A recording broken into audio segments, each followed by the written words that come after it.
Hello and welcome to the debate. I'm your host Rafae Iqbal, and in today's show we'll be discussing how the IMF wants Pakistan to do more. I'm talking about how there have been agreements and there have been talks between the IMF that are undergoing at the moment.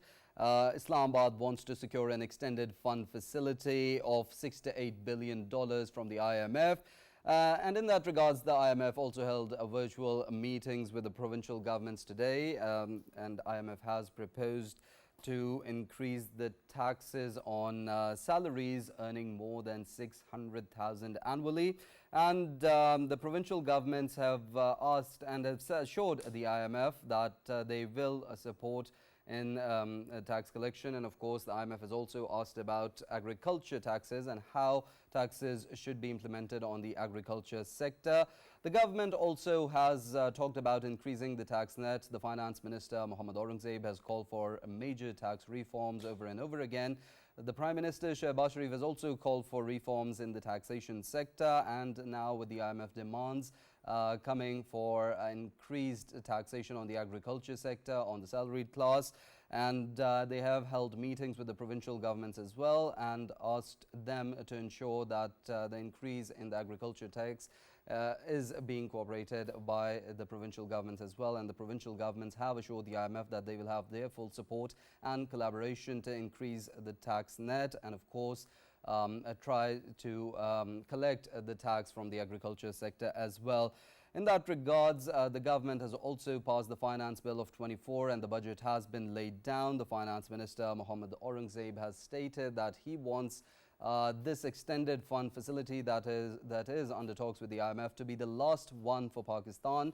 And in that regards, he has said that effective reforms need to be taken and productive measures need to be taken to utilize this extended fund facility in the best way possible as the government can. We'll be discussing the different aspects of the talks of the Pakistan government with the IMF and the talks for the extended fund facility and how this fund facility is going to be utilized. In the studios, we've been joined by senior analyst Farrukh Pitafi. Along with that, we've been joined by geopolitical analyst Faisal, and on Skype we have been joined by Dr. Nasir Iqbal, who is an economist. Thank you all for your time and being part of the conversation. I'll start off with Dr. Nasir Iqbal. Nasir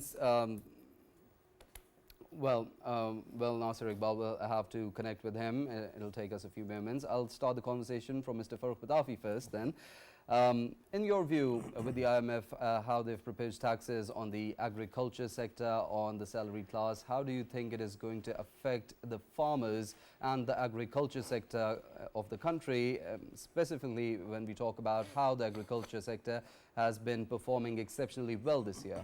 Right, Rafi, thank you very much. Actually, the whole thing starts and ends with the responsibility of a citizen towards the state. And I think that the biggest problem and challenge throughout my life that I've seen is the inability of FBR to expand the tax net. And in that, of course, you had many huge silos where nobody could even dare go. For example, shopkeepers or retailers, for that matter, was one such area. Similarly, agriculture has been, I remember I was yay big, I think, when I started hearing about the need for agriculture tax. And now in my middle age, I still keep on listening to discussion about the same thing. Similarly, there are other sectors where documentation hasn't taken place. There was a time when the government actually tried to go for the VAT model, value addition tax model in the GST, but even that was thwarted by politicians and various lobbying groups in the country, particularly retailers. Now, when you talk about agriculture, there are two things which are for sure. At this moment, because the government of Pakistan cannot collect taxes directly, it has to levy tax in the shape of GST, which keeps on going up and up. And because of that, everything that you buy, even though today I heard the finance minister actually saying that the prices of commodities are going down, my own experience was that they are still very high, and it is not easy. Let us be frank, we are white-collar people, right? when we go, we can afford these things. But to think that a common man on the street will be able to go for the usual stuff, right? It becomes very difficult. And the biggest problem then is, if you are going to actually tax the agricultural produce, do you think that it is not going to affect the cost? Of course, there is a better way if you keep on lowering the GST and then direct taxation takes place. Now, the biggest problem, and I think it is a serious one, and people don't pay that much attention to it, is that wherever you have taxation, agricultural taxation, you also have agricultural insurance, because all over the world, usually those areas have the provision of canals and whatnot. Here you have many areas which are barani, right? Might be sitting next to a river, but even then water is scarce in supply. There you have a problem that flooding can take place, anything can take place. So your crop is not insured. I am hoping in coming days we see some kind of remedial process in that regard also. But then, of course, we hope that agriculture also comes into the tax net and it is properly taxed. Of course, the numbers that we are hearing are pretty steep. Hopefully, that won't be that high. Right, of course, including Dr. Nasir Iqbal in the conversation as well. Thank you for your time and joining us. I'd like to ask you, since the IMF has proposed of tax reforms, and they have asked to implement taxes on the agriculture sector as well. With that, how do you think it's going to affect the agriculture sector? Before the budget was passed, there were talks on how the agriculture sector is performing exceptionally well, and it's phenomenal in the outcomes that it has produced. With regards to that, the government has also talked about how it wants to facilitate the agriculture sector, but now with the IMF's proposals on putting taxes on the agriculture sector as well, how do you comment on that? I think thank you for putting very important topic on this agenda, especially over the last few days. There is a lot of discussion on adding tax on agriculture sector. So by asking that the IMF is asking do more, it's not, I think, correct phrasing of this whole issue.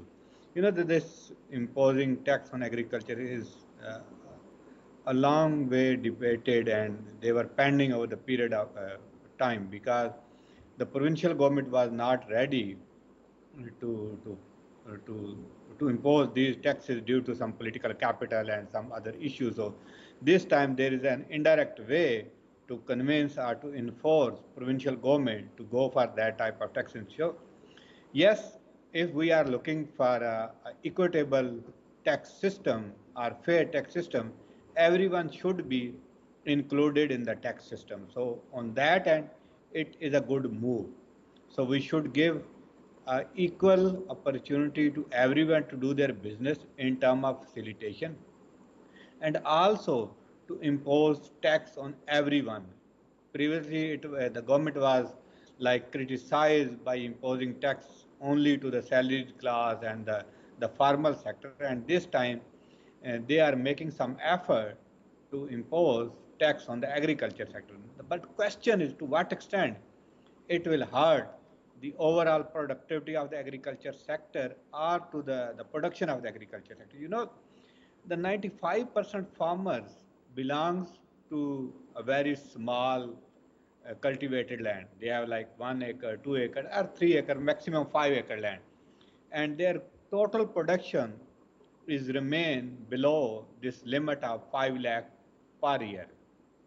So this implies that around 95% farmer will not come under this category of agriculture tax. Only remaining 5% feudals would be charged with this taxation. And that the most of the resistance from the agriculture sector on this taxation is coming from the big players, those are working in this agriculture sector. Of course, now if the federal government as well as the provincial government, they are willing, because for that there is a lot of political concerns or political laws in terms of imposing these taxes, but this indirect route basically leave no space for the provincial government either to impose agriculture tax by themselves or to allow federal government to impose tax on their behalf. So to me, this is a very positive move. We should encourage at the PIDE platform, we always encourage to impose taxes on all persons, those are fall under the category of income. If their income is above the threshold level, we must impose taxes. This will also give us space to reduce tax rate because now you are expanding your tax base, tax net. Once you expand your tax base, ultimately you have some space to reduce your tax rate as well. Absolutely, Dr. Nasir. Since you have actually given some numbers as well, you actually mentioned that somewhere around 95% of our farmers will not be taxed. I wanted to know the source of that assessment. Is it extrapolation or do we have some kind of audit of such land? And then also help us understand the mechanism of levying this tax. Will it be on land holding or net produce? And finally, given that in many areas the primitive actually form of agriculture is used, do you think that their government can also help to modernize that? I know that I said finally twice, but I wanted to ask you another follow-up as well, and that is regarding tax on corporate agriculture sector. Do you think that at this moment they are within the tax net or even they are out of it? Yeah, the very question, what is the source of this data? There is like a PBS that have a highest that gives some indication about the land holding and especially the agriculture land. That is the one source. The second is the agriculture census, though it's a bit old. It was conducted back in 2010, but still this remain valid. So these are the data sources. It's not some sort of simulation. It's a real data that even government use for any kind of intervention in the agriculture sector. So that's the one component. The second component that is the key is how we can collect the taxes from this informal sector. That the government is currently struggling even collecting data from the retailers. Those are even the tier 1 retailer. So we can't imagine that the government will go to the tier 2 and tier 3. We are still struggling with the tier 1 retailers.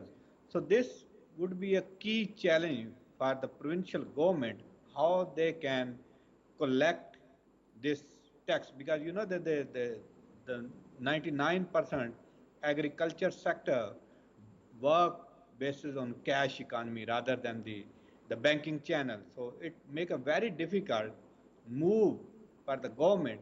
That's why the if we look into the precise number, how much we will be able to collect from the agriculture sector, I'm not very optimistic that this number will be a very large.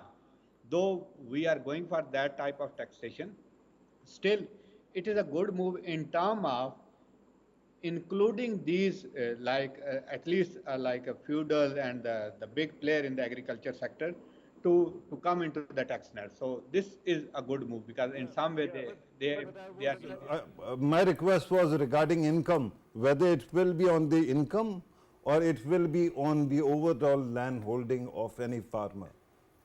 I think it would be on the income. On the land there is already tax on the in the name of different, like they collect tax on the cultivation type and the land type. So they are there, but this is actually an income tax. So for that they have to calculate the income, like just I'm a salaried person, my income would be accumulated from all sources and their income would be accumulated from all. So it's not about that their entire income coming from the agriculture sector. Maybe there are other areas from where their income is coming. So it is about the income of the individuals. So if the individual income go beyond, the actually previously if they mentioned that my source of income is agriculture, you were exempted. Now if you even said my source of income is agriculture, you are not exempted. So this was basically an exemption to individual. If their income is reported as an agriculture income, he was exempted or she was exempted. But this time if government go for agriculture taxation, So if the income is coming from this agriculture source, you will have to pay the tax. Yeah, Dr. Nasir, obviously, when we talk about Pakistan being a agriculture country, and of course, we are self-sustained in this matter. That of course, our bread basket largely we rely on our own selves. But we are a country that is actually, considered as situation is alarming in terms of malnutrition, and we know that we have been highlighting malnutrition to be one of the factors that needs to be taken care of in a country like Pakistan. In this whole context, when we talk about agriculture sector, of course the dairy sector is part of it as well. And when we talk about the dairy sector, of course, more taxes on dairy, they would eventually, inflation would hit this sector as well. And food and dairy sector, if hit by taxes and inflation at the same time, don't you think that it would be a sort of a very dire situation in which we would be putting our people once again on the route of not coping with the malnutrition? And Dr. Saab, don't forget, you still owe me two answers, one regarding modernization, the other one regarding corporate tax, corporate farming. Yeah, I'll come to these 2 points. First, I have to address the very important question. If we go back to 60s, we have the same concern that we have a country with the malnutrition, we have a country with the food deficient, and we have to be a self-sufficient in terms of food because we are an agrarian country. In the last 70 years, we didn't succeed it.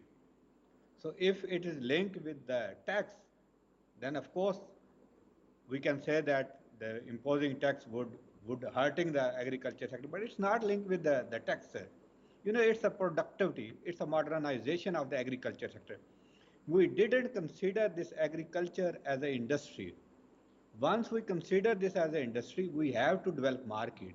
We have to allow the private sector to invest in the seed market, to invest in the storage market, to make investment in the polishing, to make investment in the processing. So we didn't allow. Look at the footprint of the government. This is the main issue. That's why we never become a self-sufficient in the agriculture sector. Once we allow the private sector, they will give you the tax. Ultimately, if we allow this agriculture to become an industry, then the next question that the modernization and corporatization. So these are the two things. If we look into the example of India, look into the example of other like agrarian countries, they modernize their agriculture sector, they corporatize their agriculture sector, they allow the private sector to make investment. So the malnutrition is not the outcome of agriculture, it's the outcome of wrong policies, it's the outcome of ignorance. So we didn't have a well-defined policy to manage our population. We didn't have a well-defined policy to feed our population. Every year, after 2 years, we have a food crisis. Why? If it's linked with the agriculture sector, if it's linked with the taxation system, then of course we should face crisis every month. So we should be very clear whether this tax is only the responsible for all these kind of illness. No, we have to collect the tax, we have to impose taxation. Of course, there is some slightly increase in the inflation. Of course, that would be a natural outcome if you increase the prices. But if you allow private sector to make investment, if you create a competitive market, I'm 100% sure prices will go down despite imposing the taxation. So the way forward, we should allow private sector to make investment, we should allow corporatization, we should allow the private sector to make investment in seed, make investment in processing market, make investment in every kind of fertilizer. We create artificial monopolies in agriculture sector. That's the big disaster in agriculture sector. So we should take it as a market and behave like a marketplace. So once there is a competition, I'm 100% sure it will help to increase the quality. That is one of the key concerns. We are selling actually the poisoned food, on the name of this pesticide, on the name of this fertilizer. If we allow a competitive market, we can differentiate between the good quality product and bad quality product, and then the people have the choices to actually purchase good quality products. So this would be the way forward. Sense, that actually makes sense also, because if the government is able to collect more taxes, it will be able to create more interventions for the people who are malnourished or people who are extreme poor. But the question now, and I'm so glad that you actually brought up two important things.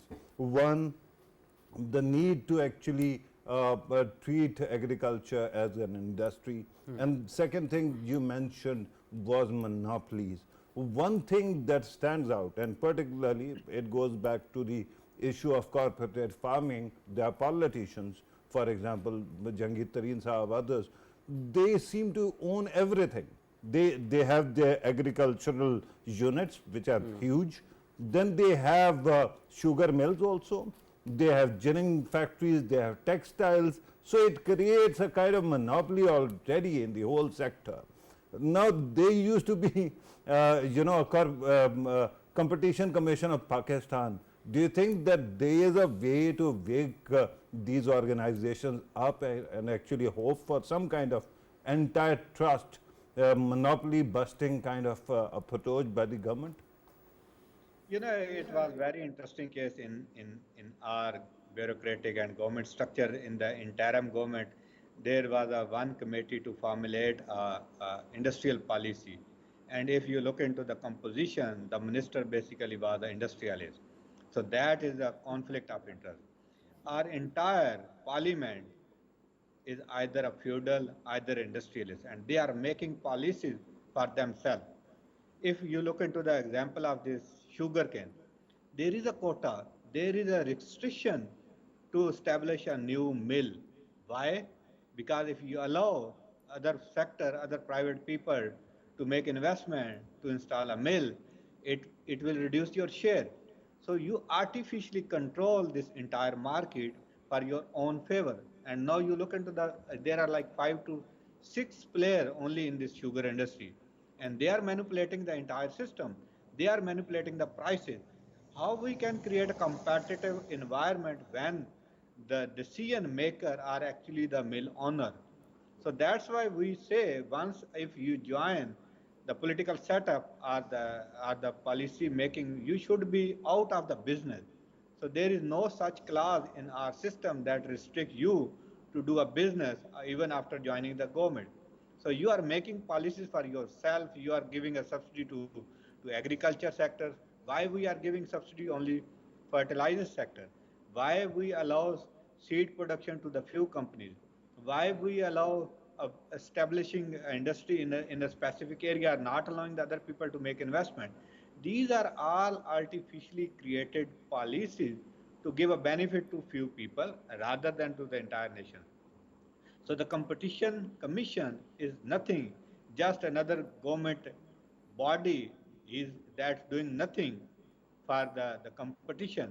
Even maybe I'm wrong, but they are also a source of creating monopoly rather than creating the competition by imposing various restrictions, by adding new rules, by adding new things into the doing business. So one of our big hurdle is establishing a new business. So we didn't allow anybody to even make a firm by using their mobile accounts, the mobile SIM. So we need a lot of documentation, and one will end up with nothing. So that's what the real issue. So we should be very clear where is the fault line.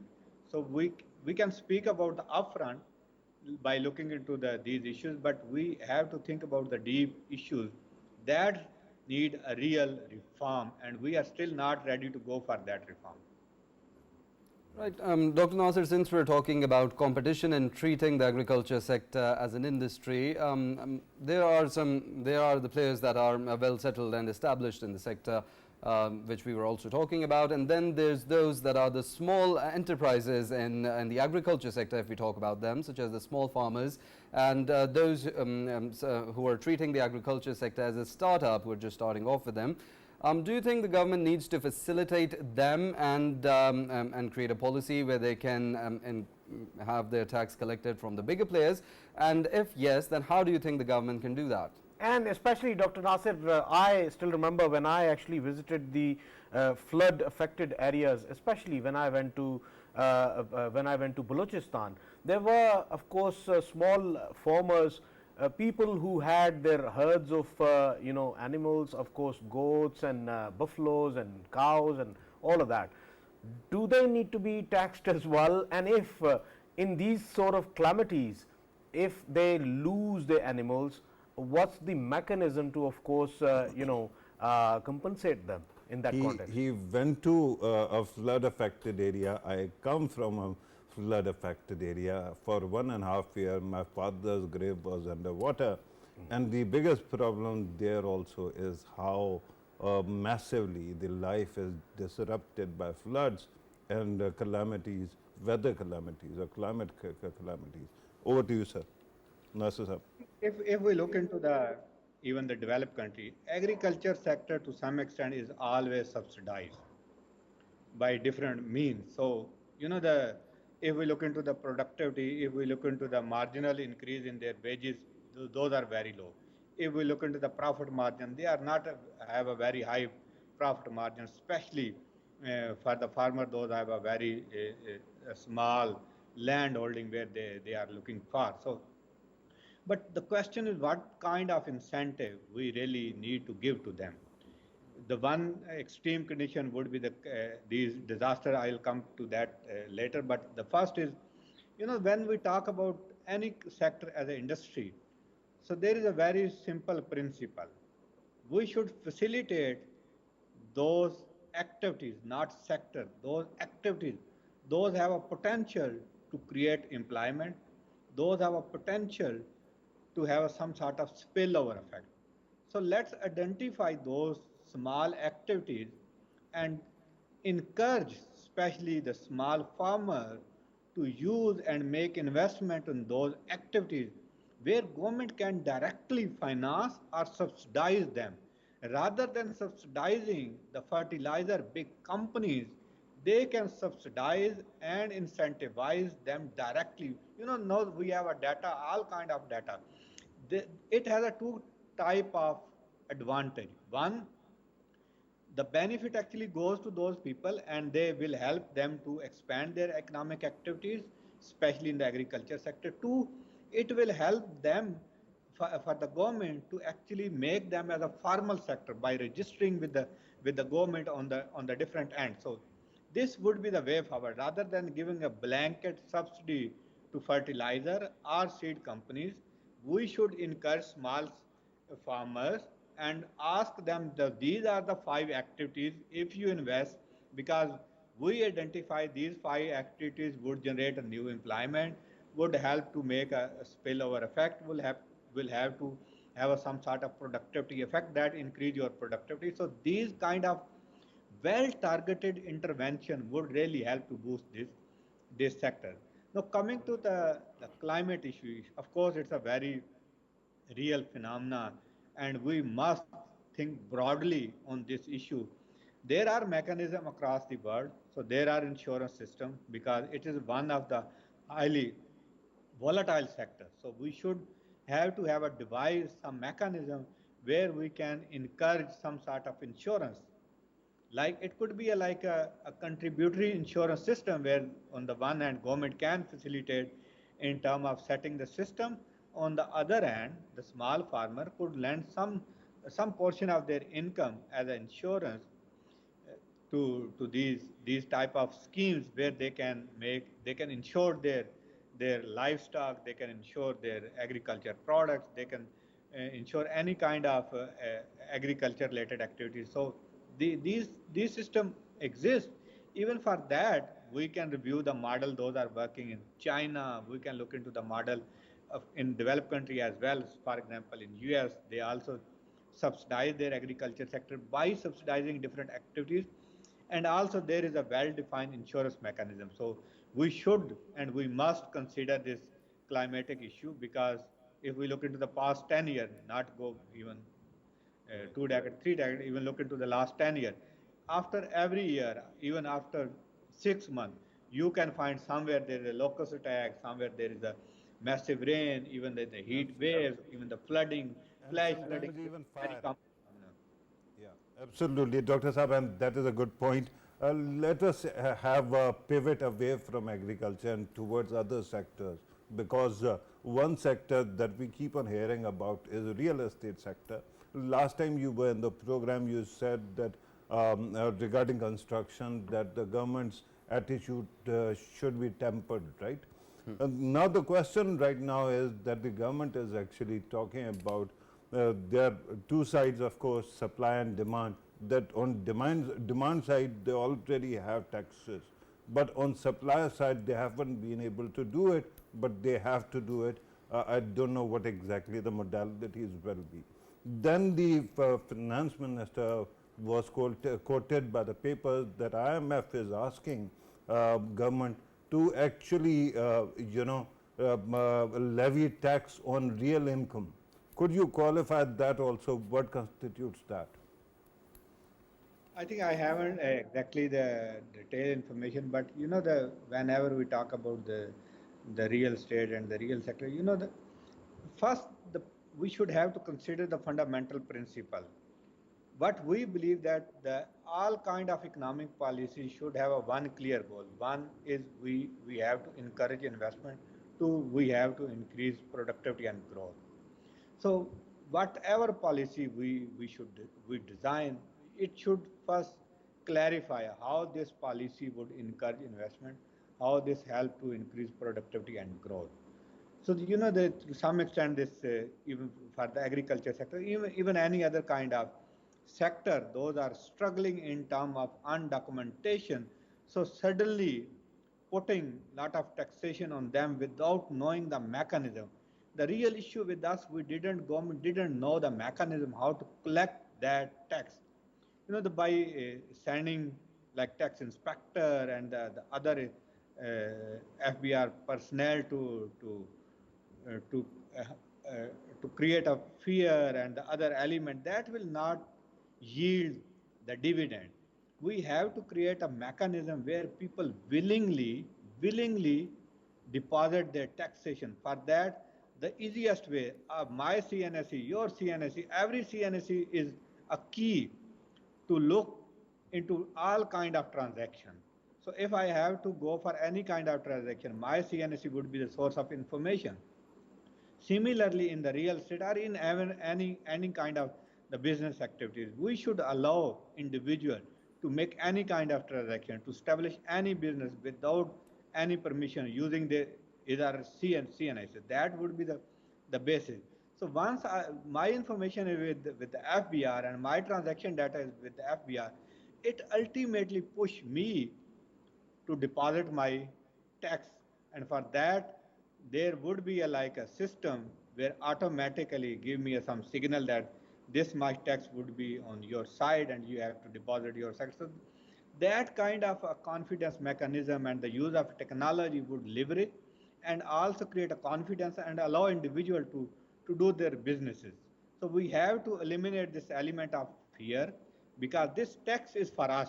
That we should have to give a clear message to the common people, to the individual, to the businessman, to the retailer. Absolutely. And I'm glad that you are actually talking about CNIC as the main focal point of collecting all the data. For past 30 years, we have been talking about the importance of automation and connectivity and bringing everything together so that all the data actually ends up with the FBR.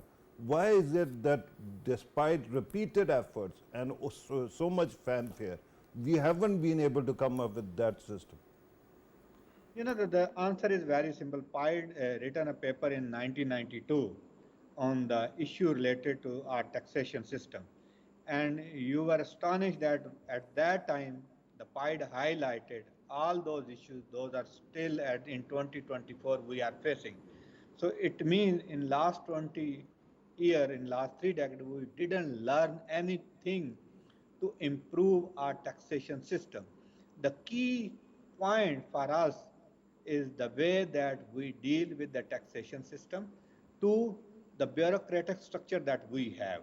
You know, the mind of the bureaucratic structure is that they wanted to hold the power.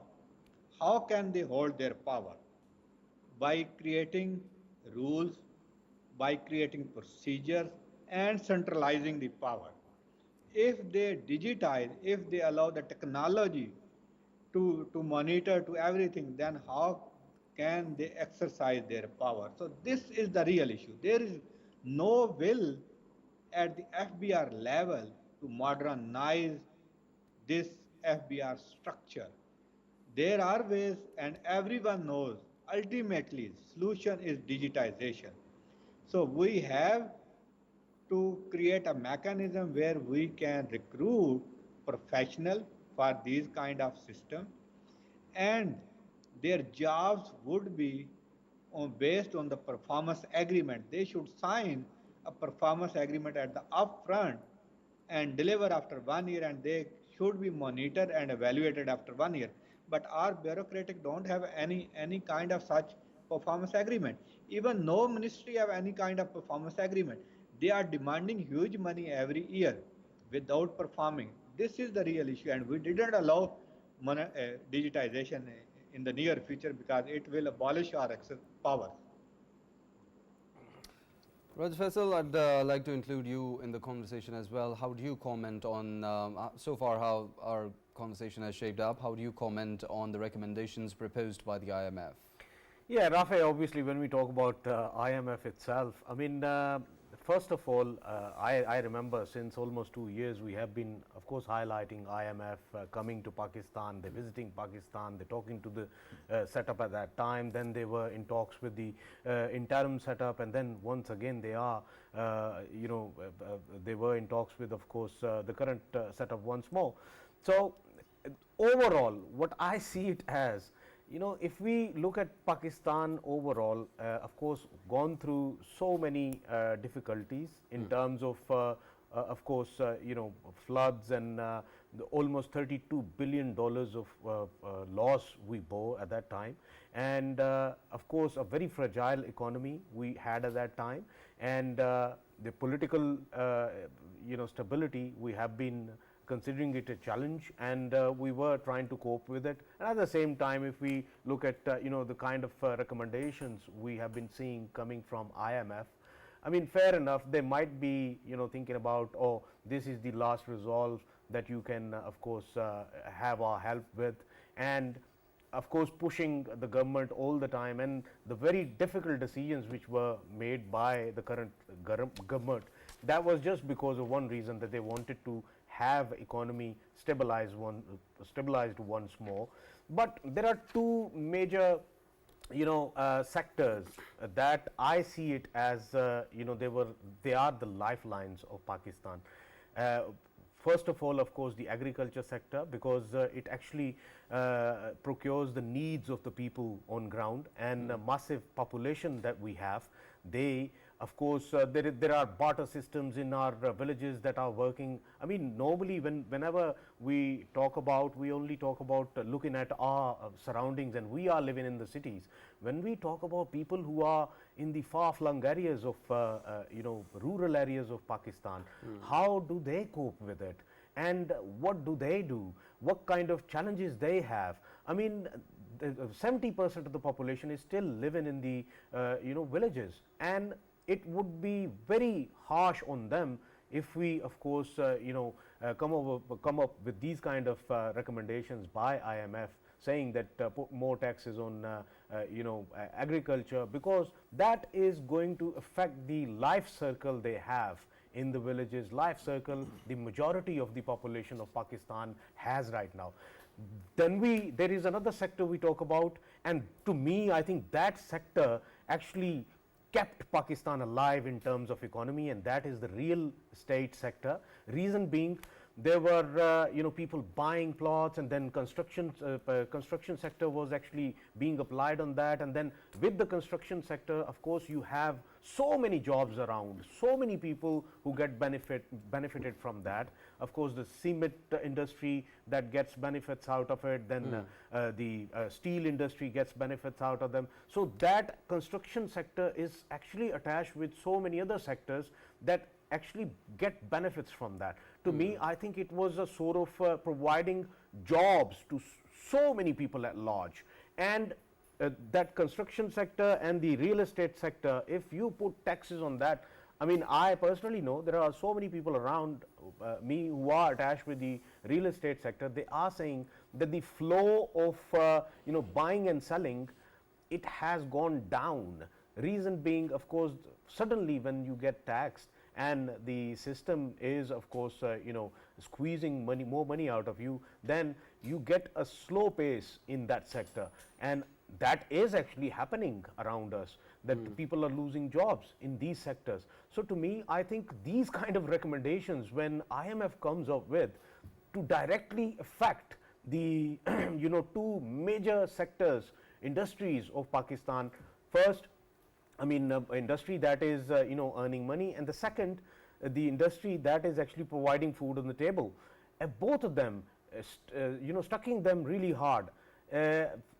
To me, I think it feels as if IMF is on agenda. I mean, all of the all of the countries that are underdeveloped countries that are facing the calamities like floods, that are facing many other challenges. Even Pakistan is facing having a war on terror as well. So we have been fighting that war since more than 20 years, and we have already lost so much in terms of economy, our economy as well. So in this whole scenario, they will never look at the picture in a larger context. They will minutely come up with these kind of recommendations that are to, of course, simply squeeze the life out of the country. And to me, I think these kind of recommendations, fair enough, they might be having a plan to, of course, fix the Pakistan's economy, and of course the tough decisions made by the current government, they are making it just to of course put the economy back on track. But to me, I think it is largely unfair on the people at large. Right, Dr. Nasir, if you could conclude, I'd like your concluding remarks as well, and if you could sum them up quickly as we're running short on time. Thank you so much. I slightly disagree with the narrative explaining about the agriculture and the real estate. Of course, these are very important industry in terms of their economic contribution and the employment creation, but it's not like discouraged in any way by imposing taxes. Their growth, especially the real estate growth, linked with the overall economic business, not with the taxation system. So it should be very much clear. And secondly, it's not about IMF, it's about our own expenditure. If we really have to think about the taxation system, we have to think about the expenditure side as well. We can easily reduce PSDP from, like, we increase 700 to 1500. We can reduce to 300. Why not? It will help us to save 1200 billion rupees. We can abolish 50 ministries and it will help us to save around 500 to 1000 billion rupees. So we are not ready to go for that expenditure reduction. Then what is the alternative? We have to impose taxation. So the choice with us, either to impose new taxes or to reduce expenditure.